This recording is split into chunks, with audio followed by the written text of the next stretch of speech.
नमस्कार बच्चों, आज हम कक्षा 7 में अध्याय पढ़ने जा रहे हैं व्याकरण में से समास यानी कंपाउंड। अध्यापिका बच्चों से कह रही है, बच्चों इन वाक्यांशों के लिए एक शब्द बनाएं। चिकित्सा के लिए आले, 9 रत्नों का समूह और जीवन भर।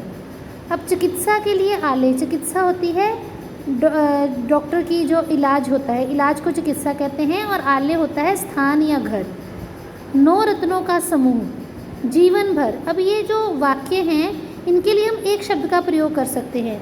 चिकित्सा के लिए आले बन गया चिकित्सालय, एक बच्चा जवाब दे रहा है, दूसरा बच्चा दूसरे प्रश्न का जवाब दे रहा है। 9 रत्नों का समूह, नवरत्न, नव यानी 9, और जीवन भर मतलब आजीवन।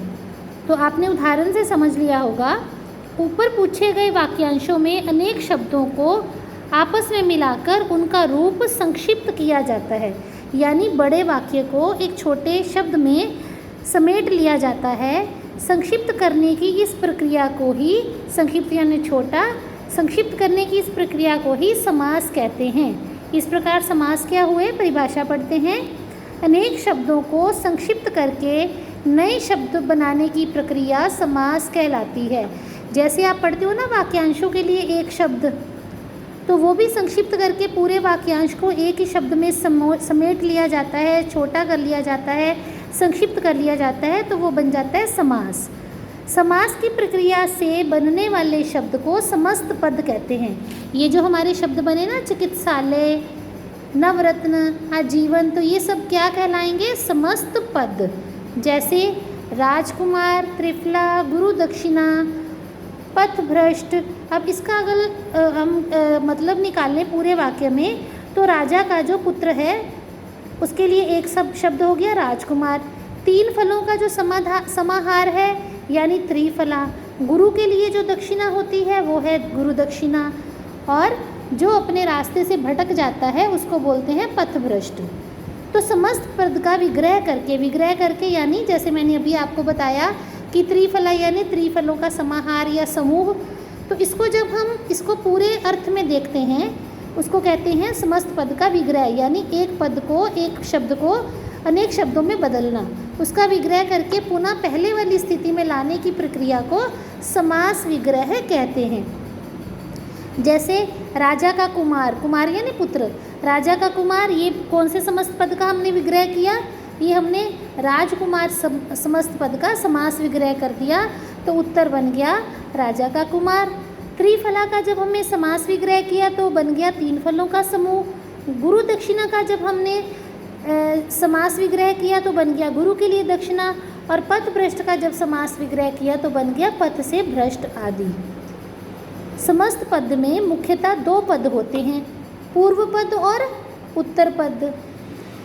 पहले वाले पद को पूर्व पद तथा बाद वाले पद को उत्तर पद कहा जाता है। जैसे पूजा घर, अब इसमें 2 पद हैं। पद यानी किसी वाक्य में या किसी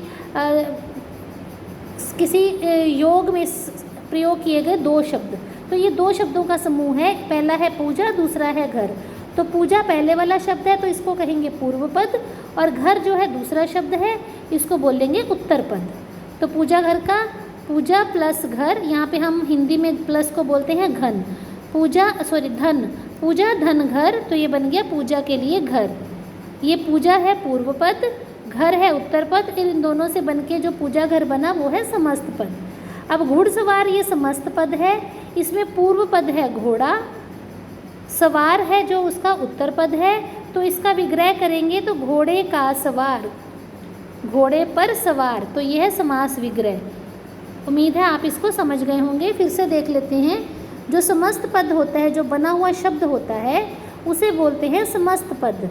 समस्त पद के 2 हिस्से होते हैं, पहला पूर्व पद होता है, दूसरा उत्तर पद। अब घुड़सवार में पहला हो गया घोड़ा, ये पूर्व पद, सवार हो गया इसका उत्तर पद, और जब इसका विग्रह करेंगे तो इसका अर्थ निकलेगा घोड़े पर सवार। तो ये जब विग्रह किया तो इसको बोलते हैं समास विग्रह।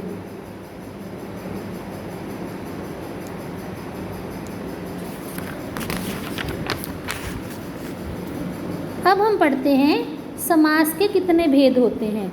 तो समास के मुख्यतः 6 भेद होते हैं। पहला है तत्पुरुष समास, दूसरा है कर्मधारय समास, फिर है द्विगु समास, अव्ययी भाव समास, बहुव्रीहि समास और द्वंद्व समास। अब हम इनको जानते हैं, समझते हैं कि ये क्या है। पहला है तत्पुरुष समास। तत्पुरुष समास क्या होता है? इस समास में उत्तर पद अर्थात जो दूसरा पद होता है वो प्रधान होता है। जो समास होते हैं ना वो पदों की प्रधानता पर निर्भर करते हैं, तो उसमें दूसरा पद प्रधान होता है।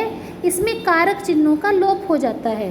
कारक चिन्ह आपने पढ़े होंगे, कर्ता ने, कर्म को, कर्ण से, संप्रदान के लिए, अपादान से, संबोधन रे, रे, अरे, है ना।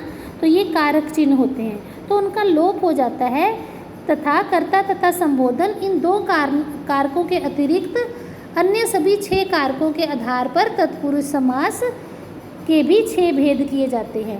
क्योंकि कारक 8 तरह के होते हैं, उसमें हम 2 कारकों का प्रयोग नहीं करते, पहला कर्ता कारक, दूसरा संबोधन कारक। इनको छोड़ के बाकी के जो 6 कारक हैं वो तत्पुरुष समास के भेद होते हैं। अब जैसे कर्म पुरुष समास, कर्ता तो हमने करना नहीं, दूसरा है कर्ण। तो कर्म तत्पुरुष समास कौन सा होता है? जिसमें को का चिन्ह लगता है, और जब हम समास में इसका प्रयोग करते हैं तो ये चिन्ह लोप हो जाता है, यानी समाप्त हो जाता है, छुप जाता है। जैसे यश प्राप्त, यश प्राप्त समस्त पद है, इसका अर्थ हुआ, समास विग्रह हुआ यश को प्राप्त, तो को का लोप हो जाएगा, तो यश प्राप्त। ऐसे ही ग्रामगत, ग्राम बोलते हैं गांव को संस्कृत में, ग्रामगत यानी ग्राम को गत, गत मैंने जाना। सर्वप्रिय, सर्व को प्रिय। स्वर्ग प्राप्त, स्वर्ग को प्राप्त। पद प्राप्त, पद को प्राप्त। गगनचुम्बी, गगन को चूमने वाला। अब होता क्या है कि हमने अगर समास का भेद बताना है तो अगर उसके विग्रह में किसी कारक का प्रयोग लोप हो रहा हो तो हम बता सकते हैं कि वो कौन सा समास है। अब देखिए, मान लो शोक का कुल शब्द है समस्त पद, तो इसका हम अगर विग्रह करेंगे तो इसका मतलब हुआ शोक से आकुल। तो से इसमें विभक्ति है, कारक है जिसका लोप है, तो हमें पता चल जाएगा कि ये करण तत्पुरुष समास है। क्योंकि कर्ता ने कर्म को करण से, जो से विभक्ति है वो करण कारक की होती है, तो ये करण पूरक समास हो जाएगा तत्पुरुष समास। तुलसीकृत, तुलसी द्वारा कृत। हस्तलिखित, हस्त यानी हाथ से लिखित। मन चाहा, मन से चाहा। ऐसे ही अकाल पीड़ित, अकाल से पीड़ित। बाढ़ पीड़ित, बाढ़ से पीड़ित। हम जब इनका वो कारक लगाते हैं तो समास विग्रह हो जाता है। गुणयुक्त, गुण से युक्त। शक्ति संपन्न, शक्ति से संपन्न। ऐसे ही हमारा संप्रदान तत्पुरुष समास है। अब ये के लिए जो विभक्ति होती है वो संप्रदान कारक की होती है, तो इसका लोप हो जाएगा इसके अर्थ में, समास के विग्रह में। चिड़ियाघर, हम इसको ये तो नहीं कह सकते ना चिड़िया को घर, चिड़िया से घर। इसका अर्थ क्या निकलेगा? चिड़िया के लिए घर। और जहाँ के लिए विभक्ति का लोप होता है तो वो समस्त पद में वो संप्रदान तत्पुरुष समास बन जाता है। राह खर्च, राह के लिए खर्च। विद्यालय, विद्या के लिए आलय। चिकित्सालय, चिकित्सा के लिए आलय। रसोई घर, रसोई के लिए घर। मालगाड़ी, माल के लिए गाड़ी। गुरु दक्षिणा, गुरु के लिए दक्षिणा। सभा भवन, सभा के लिए भवन। इस प्रकार हम आगे तत्पुरुष का अगला भेद देखते हैं। तत्पुरुष समास का यह है अपादान तत्पुरुष समास, और इसकी विभक्ति होती है अपादान कारक की से। तो इस विभक्ति का लोप हो जाता है समस्त पद में, जो समास विग्रह में हम लगाते हैं। भयभीत यानी भय से भीत। जन्मांध यानी जन्म से अंधा। बंधन मुक्त यानी बंधन से मुक्त। रोग मुक्त यानी रोग से मुक्त। तो अगला आ गया संबंध तत्पुरुष समास, क्योंकि संबंध कारक की विभक्तियाँ क्या होती हैं? का, के, की। तो इनका लोप हो जाता है समस्त पद में। जब विग्रह करते हैं तो इनका प्रयोग होता है। गंगा जल यानी गंगा का जल, ठीक है। घुड़दौड़ यानी घोड़ों की दौड़। सेनापति यानी सेना का पति। देश प्रेमी यानी देश का प्रेमी। अब आ गया हमारा अधिकरण तत्पुरुष समास। अब हम मान लो सिर दर्द शब्द हमने लिया, क्योंकि अधिकरण तत्पुरुष का जो विभक्ति होती है, जो विभक्ति चिन्ह होता है, कारक चिन्ह होता है, में और पर होता है। तो जिसका अर्थ करने से, समास विग्रह करने से में या पर वाला विभक्ति उसमें लगानी पड़े तो वो हमारा अधिकरण तत्पुरुष समास हो गया। जैसे प्रेमातुर, प्रेम में आतुर। सिर दर्द, सिर में दर्द, ठीक है। अगला है आप बीती, अपने आप पर बीती। में और पर वाले ये हमारे समस्त पद जो होते हैं ये बन जाते हैं अधिकरण तत्पुरुष समास। अगला है कर्मधारय समास। अब हम बाद में पढ़ते हैं, पहले हम ये समझ लें कि ये तत्पुरुष समास जो पहला भेद था उसके आगे हमने कारक के आधार पर कर्म तत्पुरुष, करण तत्पुरुष, अपादान तत्पुरुष, संबंध तत्पुरुष तथा अधिकरण तत्पुरुष, ये इसके भेद हमने पढ़ लिए। अगला हमारा आ गया है दूसरा जो समास का भेद है दूसरा, ये है कर्मधारय समास। तो जिसको हम अभी पढ़ने जा रहे हैं, कर्मधारय समास। इस समास के पहले तथा दूसरे पद में विशेषण या विशेष्य का या फिर उपमान या उपमेय का संबंध होता है। विशेषण विशेष्य तो आप जानते हैं, ठीक है, जो जिस चीज़ का गुण रूप रंग में बताया जाए, परिमाण मात्रा बताई जाए, वो तो हो गया विशेषण, और जिस वस्तु का बताया जाता है वो है विशेष्य। उपमान और उपमेय का होता है संबंध कि एक वस्तु की दूसरी वस्तु से तुलना की जाती है, जिसकी तुलना की जाती है वो उपमेय और जिसके साथ की जाती है वो उपमान। इस तरह तुलना का आपस में संबंध होता है। तो इसके समस्त पद पढ़ते हैं। पीताम्बर पीला है जो अंबर, इसका समास विग्रह का बना, इसका अर्थ क्या बना, पीताम्बर पीला है जो अंबर। घन श्याम, घन के समान श्याम, देखो यहाँ घन यानी बादल, बादल के साथ तुलना हो रही है श्याम की, श्याम यानी गहरे रंग की, काले रंग की, तो घन के समान, बादल के समान काला। नील कमल, नीला है जो कमल, अब कमल जो है विशेष्य है और नीला होना उसका विशेषण है। ऐसे ही अंबर जो है यानी अंबर यानी वस्त्र, अंबर जो है विशेष्य है और पीला होना उसका विशेषण है। चंद्रमुख, चंद्र के समान मुख, यहाँ चंद्र और मुख की आपस में तुलना हो रही है, यानी वह मुख जो चंद्र के जैसा है, चंद्र के समान है। चंद्र की तुलना, मुख की तुलना चंद्र के साथ की जा रही है। श्वेत पत्र, श्वेत है यानी सफ़ेद है जो पत्र। लाल किला, लाल है जो किला। महाआत्मा, महान है जो आत्मा। पुरुषोत्तम, पुरुषों में है जो उत्तम। चरण कमल, चरण के समान, कमल के समान चरण, यानी पैर जो कमल के समान कोमल हैं। सद्धर्म, सत्य है जो धर्म। तो यहाँ हमने जाना कि जब उत्तर पद और पूर्व पद और उत्तर पद में आपस का संबंध या तो होता है विशेषण या विशेष्य का, या फिर तुलनात्मक के आधार पर उपमान और उपमेय का संबंध होता है, तब हमारा कौन सा समास बनता है, कर्मधारय समास। अब समास का तीसरा भेद है द्विगु समास, इसके बारे में पढ़ते हैं। द्विगु समास की सबसे आसान चीज़ ये है कि द्विगु में समूह की बात होती है।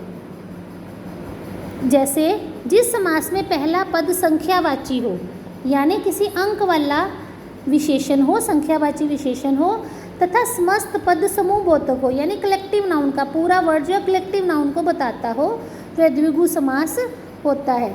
अब देखिए पंचतंत्र, पंच यानी पाँच, यहाँ पे संख्या आ गई। पंजाब यानी पाँच आब, पाँच नदियाँ, आब बोलते हैं फारसी में पानी को। पंचतंत्र, पाँच तंत्रों का समूह। पंजाब पाँच आबों यानी नदियों का समूह। शताब्दी, शत यानी 100, ये भी संख्या है, तो 100 वर्षों का समूह, वर्षों को अब्द बोलते हैं फारसी में। सप्तऋषि, 7 ऋषियों का समूह। पंचरत्न, 5 रत्नों का समूह। नवरात्रि, नव मैंने 9 रात्रियों का समूह। त्रिलोक, 3 लोकों का समूह। चौमासा, 4 मासों का, मास यानी महीनों, 4 मासों का समूह। त्रिवेणी यानी 3 वेणियाँ, वेणी बोलते हैं नदी को, 3 नदियों का समूह। और सप्तसई, 700 दोहों का समूह। तो जैसे हमने पहले एक शब्द और पढ़ा था, त्रिफल, 3 फलों का समूह। तो ये जहाँ पे संख्यावाची, पूर्व पद संख्यावाची हो और उत्तर पद किसी समूह की तरफ इशारा करता हो, तो वो हमारा बन जाता है द्विगु समास। द्विगु समास से अगला हमारा भेद था अवयवी भाव समास। अवयवी भाव समास वो इस तरह हम देखते हैं। इस समास में पहला पद अव्यय होता है। अव्यय यानी लिंग और वचन के अनुसार जो शब्द परिवर्तित नहीं होता, इसके योग से यानी इसको जोड़ने से समस्त पद भी अव्यय बन जाता है। समास का पहला पद प्रधान होता है, यानी इसमें जो अव्यय शब्द होता है पूर्व पद वाला वो प्रधान होता है। इसमें ऐसे शब्द आते हैं यथा, बे, रातों रात, कानों कान, भर पेट, तो ऐसे शब्द जो होते हैं देखिए, आजीवन, प्रतिदिन, यानी इन्हें उपसर्ग वगैरह लगा के जब शब्द होते हैं आ जन्म, यथा संभव, आ मरण, भूख मरा, तो जब इनका समास विग्रह करेंगे तो ये देखिए, यथा समय, समय के अनुसार, यथा मैंने अनुसार, यथा शक्ति, शक्ति के अनुसार, बेखबर, बिना खबर के, कानों कान, कान ही कान में, भर पेट, पेट भर कर, प्रति क्षण, क्षण क्षण, हर क्षण, आ जन्म, जन्म से लेकर, आ मरण, मरण तक, भूख मरा, भूख से मरा। तो ये जो अव्यय शब्दों से हम समस्त पद बनाते हैं और पूरा समस्त पद ही अवयव बन जाता है और उसको हम बोलते हैं अवयवी भाव समास। अगला हम समास का भेद देखते हैं, बहुब्रीहि। अब कर्मधारय और बहुब्रीहि आपस में मिलते जुलते समास होते हैं। इनको हम पहचानेंगे कैसे, वो भी मैं आपको बताऊंगी। पहले बहुब्रीहि की परिभाषा देख लेते हैं। जिस समास में पूर्व पद तथा उत्तर पद दोनों में से कोई भी पद प्रधान नहीं, लेकिन वो किसी अन्य पद की तरफ ही संकेत करते हों, वह बहुब्रीहि समास कहलाता है। अब इसके विग्रह से हमें पता चलता है कि ये बहुब्रीहि है या कर्मधारय। जैसे लंबोदर, अगर हम इसका समास विग्रह करेंगे, लंबा है जिसका उदर, उदर यानी पेट, लंबा उदर है जिसका, अगर हम यहाँ तक इसका विग्रह करते हैं तो ये बनेगा कर्मधारय। लेकिन पेट लंबा किसका है, अर्थात कौन, गणेश। गणेश के लिए लंबोदर शब्द का प्रयोग होता है। यानी ये जो शब्द है किसी तीसरे यानी गणेश की तरफ संकेत कर रहा है, अर्थात करके जिसका हम एक्सप्लेन करते हैं, व्याख्या करते हैं किसी शब्द की, किसी तीसरे पर्सन की ओर इशारा होता है, तो वो बहुब्रीहि समास हो जाता है। ऐसे ही मुरलीधर, अगर हम इसका सिर्फ शब्द में विग्रह करें तो इसका मतलब होगा मुरली को धारण करने वाला। तो मुरली को धारण करने वाला अर्थात, अर्थात कौन हो गया, श्री कृष्ण। तो ये तीसरे व्यक्ति की तरफ, तीसरे शब्द की तरफ संकेत कर रहा है, वो है श्री कृष्ण। ऐसे ही दशानन, जिसका दश आनन यानी 10 आनन है जिसके, 10 मुख हैं जिसके, तो 10 मुख किसके थे, अर्थात रावण। तो जहाँ अर्थात करके हम उस पर्टिकुलर किसी व्यक्ति की तरफ संकेत करते हैं, बताते हैं कि किसके बारे में बात हो रही है, तब ये बहुब्रीहि समास बन जाता है। नीलकंठ, नीला है कंठ जिसका, अर्थात किसका कंठ नीला है, शिव का। चतुर्भुज, 4 भुजाएं हैं जिसकी, अर्थात किसकी, विष्णु की। मृग नयनी, मृग के समान नयन है जिसके, अर्थात सुंदर स्त्री। त्रिलोचन, 3 लोचन है जिसके, अर्थात 3 नेत्र किसके हैं, शिव के, लोचन यानी नेत्र। पीताम्बर, पीले हैं अंबर जिसके, अर्थात श्री कृष्ण। श्री कृष्ण को पीताम्बर भी कहा जाता है। वीणा पाणी, पाणी बोलते हैं हाथ को, जिसके हाथ में वीणा है, वीणा हाथ में है जिसके, अर्थात सरस्वती। सत्यप्रिय, सत्यप्रिय है जिसे, अर्थात विशेष व्यक्ति। ठीक है, कोई विशेष व्यक्ति जिसको सत्यप्रिय होता है। तो इस तरह बहुब्रीहि और कर्मधारय समास हम जब अर्थात करके करते हैं तब वो बहुब्रीहि समास हो जाता है। द्वंद्व समास, अब द्वंद्व का अर्थ होता है युद्ध। अब इसमें दोनों ही पद प्रधान होते हैं, पूर्व पद और उत्तर पद दोनों ही प्रधान हैं। तो दोनों अपनी प्रधानता के लिए आपस में जैसे कहते हैं द्वंद्व करते रहते हैं, युद्ध करते रहते हैं। इन दोनों पर योजक चिन्ह द्वारा, जो ये दोनों पद योजक चिन्ह द्वारा जुड़े होते हैं तथा समास विग्रह करने पर और, या, अथवा, तथा, एवं लगते हैं। जैसे दुख सुख, जो विलोम होते हैं उसमें या अथवा लगाया जाता है। दुख या सुख जो आपस में जोड़ के होते हैं, कॉम्बिनेशन में होते हैं, जैसे दाल चावल, दाल और चावल जिसमें और एवं शब्द का प्रयोग होता है, तो वो हमारे द्वंद्व समास होते हैं। भाई बहन, भाई और बहन। माता पिता, माता और पिता। ऊपर नीचे, ऊपर और नीचे, या ऊपर या नीचे। गंगा यमुना, गंगा और यमुना। लेन देन, लेन या देन, लेना या देना। आदान प्रदान, देना, लेना और देना, आदान और प्रदान। आयात निर्यात, आयात और निर्यात। पाप पुण्य, पाप और पुण्य या पाप या पुण्य। देश विदेश, देश या देश की बात हो रही है या विदेश की। राजा रंक, राजा अथवा रंक। तो इसमें हम योजक चिन्ह लगा के या, अथवा, और, तथा, एवं शब्दों को हटा देते हैं और उसकी जगह योजक चिन्ह लग जाता है, जोड़ने वाला चिन्ह लग जाता है। तब योजक चिन्ह वाले जितने भी समास होते हैं, समस्त पद होते हैं, वो बन जाता है द्वंद्व समास। अब मैंने अभी ऊपर आपको बताया था कर्मधारय और बहुब्रीहि समास में अंतर, यहाँ भी लिखा हुआ है, इसको समझ लेते हैं। कर्मधारय समास में जहाँ दोनों पदों में विशेषण विशेष्य का संबंध होता है, वहीं बहुब्रीहि समास में दोनों पद किसी तीसरे पद की विशेषता प्रकट करते हैं। तो जहाँ तीसरे पद की बात होगी वो बहुब्रीहि समास होगा।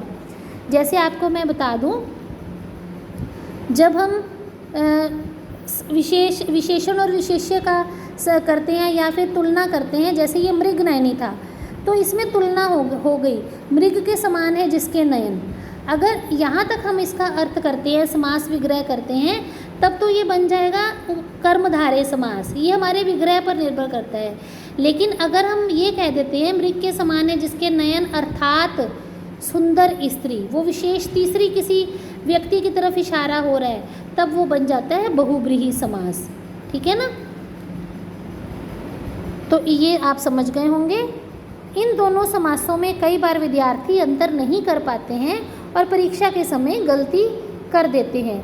ऐसी स्थिति में समास विग्रह के आधार पर अंतर पता लगाया जा सकता है। जैसा मैंने बताया कि अगर केवल समास विग्रह करते हैं तब वो कर्मधारय समास हो जाता है, लेकिन अगर अर्थात करके किसी तीसरे विशेष व्यक्ति की बात की जाती है तो वो बहुब्रीहि समास होता है। और ये जो आप समास विग्रह करेंगे उसके अनुसार आपको पता लग सकता है। जैसे घनश्याम, अब अगर इसका हम विग्रह करते हैं तो घन के समान श्याम यानी काला, घन के समान बादल के समान काला, तब तो ये बन जाएगा कर्मधारय। लेकिन अगर हम कहते हैं घन के समान श्याम अर्थात श्री कृष्ण, अर्थात श्री कृष्ण यानी श्री कृष्ण की ओर हमने संकेत किया है, तो अब ये बन जाएगा बहुब्रीहि समास। ऐसे ही हमने एक और उदाहरण देखते हैं, कमल नयन, कमल के समान है नयन, ठीक है, तो वो है कर्मधारय समास। लेकिन अगर कमल के समान नयन है जिसके अर्थात किसके, विष्णु के, विष्णु को कमल नयन भी कहा जाता है, तब ये बन जाता है बहुब्रीहि समास। तो समास कौन सा होगा कर्मधारय और बहुब्रीहि में से, ये हमारे समास विग्रह के आधार पर ही निर्भर होता है। अब आखिरी हम पढ़ते हैं द्विगु और बहुब्रीहि समास में अंतर। अब बहुब्रीहि समास में बहुत सारे ऐसे समस्त पद हैं, समस्त पद मतलब जो शब्द बनते हैं समास को मिलाकर, वे संख्यावाची होते हैं। अब संख्या जो है वो तो द्विगु समास में होती है, तो हमें कैसे पता चलेगा कि ये बहुब्रीहि है या द्विगु है। अतः बहुब्रीहि और द्विगु समास के समस्त पदों में अंतर समास विग्रह करके ही किया जा सकता है। यहाँ भी समास विग्रह करेंगे और उसके अनुसार ही हम इसका उत्तर देंगे। जैसे दशानन, तो यहाँ है 10 आननों का 10 मुखों का समूह, तो तब तो ये बन गया द्विगु क्योंकि 10 मुख की बात हो रही है। लेकिन अगर हम इसका संकेत कर देते हैं कि किसकी बात हो रही है, 10 आनन है जिसके अर्थात रावण, अर्थात रावण हमने बता दिया, किसी तीसरे की तरफ संकेत कर दिया, तब ये बन गया बहुब्रीहि समास। ऐसे ही नेत्र, त्रिनेत्र, यहाँ पे थोड़ी गलती हो रखी है प्रिंटिंग में, तो यहाँ त्रि आना चाहिए, त्रिनेत्र, त्रिनेत्र का अर्थ है 3 नेत्रों का समूह अर्थात द्विगु समास। अब इसका अगर बहुब्रीहि समास में इसका हम समास विग्रह करते हैं, 3 नेत्र हैं जिसके अर्थात शिव, तब ये बहुब्रीहि बन जाएगा। ऐसे ही त्रिवेणी, त्रिवेणी यानी 3 वेणियों 3 नदियों का समूह, तब तो ये बन जाएगा द्विगु समास, 3 की संख्या है और समूह की बात हो रही है। लेकिन अगर हम इसका समास विग्रह करते हैं 3 वेणियों का संगम स्थल अर्थात प्रयागराज, प्रयागराज को त्रिवेणी के नाम से भी जाना जाता है, तो जब हमने स्पेशल प्रयागराज का नाम लेकर उसकी तरफ संकेत कर दिया, तब ये त्रिवेणी बन गया बहुब्रीहि समास।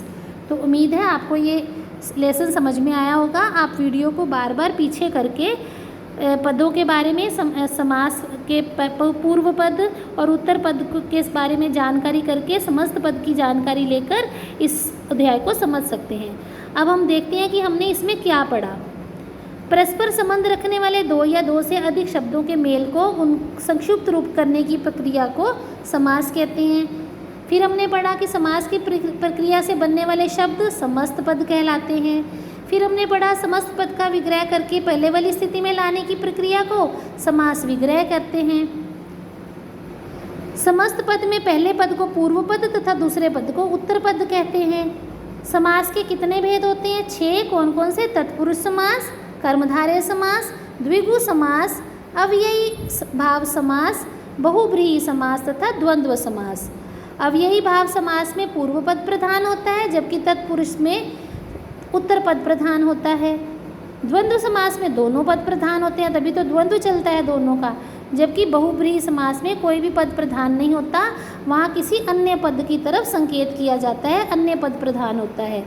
और कर्मधारय समास में उपमान उपमेय अथवा विशेषण या विशेष्य का संबंध होता है, जबकि द्विगु समास में पूर्व पद संख्यावाची होता है, यानी पहला पद किसी न किसी संख्या को बताता है। तो बच्चों, ये था आपका समास का अध्याय। अब हम इसका लिखित कार्य करेंगे। जितना कार्य आपको लिखित रूप में भेजा जा रहा है, आपने केवल उतना ही करना है और उसी में से ही परीक्षा की तैयारी करनी है। धन्यवाद।